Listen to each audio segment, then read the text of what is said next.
గురుగారు, కర్కాటక రాశి వారికి ఎలా ఉండబోతోంది? కర్కాటక రాశి వారికి రెండు గ్రహాలు యోగిస్తున్నాయి. జన్మ శుక్రుడు లాభకుజుడు. లాభంలో కుజుడు ధైర్యాన్ని ఇస్తారు. జన్మ శుక్రుడు ఆర్థిక అంశాలలో విజయాన్ని ఇస్తారు. మనోబలంతో నిర్ణయాలు తీసుకొని వాటిని అమలు చేయడం ద్వారా మంచి జరుగుతుంది. మిశ్రమ కాలం నడుస్తోంది. ప్రతి విషయాన్ని లోతుగా ఆలోచించి ధైర్యంగా బాధ్యతాయుతంగా ప్రవర్తించండి. ప్రారంభించిన పనులు మధ్యలో ఆపకండి. దేనికోసమై సంకల్పం చేశారో దానిలోనే ముందుకు సాగాలి.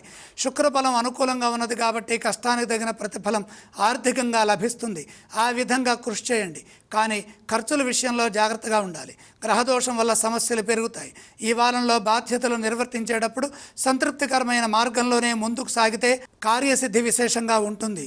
ఎందుకు ఏమిటి ఎలా అని ఆలోచించకుండా విశ్వాసంతో ముందుకు సాగండి.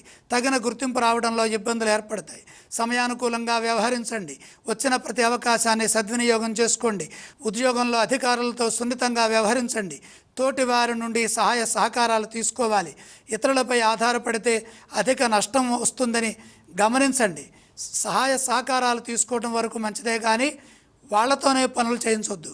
వ్యాపారంలో కష్టం రాకుండా నష్టం రాకుండా పనిచేయాలి. బాధ్యతాయుతంగా మీ పనులు మీరు పూర్తి చేయండి. మీరు ఏ స్తోత్రాన్ని పఠించాలి? కర్కాటక రాశి వారు ఈశ్వర ఆరాధన చేయడం మంచిది. కర్కాటక రాశి వారు ఏ ఏ ఆలయాలను సందర్శించాలి? ఈశ్వర దర్శనం సర్వశ్రేయస్కరం. ఏవేవి దానాలు చేస్తే చక్కటి ఫలితం లభిస్తుంది? నవధాన్యం నవగ్రహాల దగ్గర నుంచి నమస్కరించండి.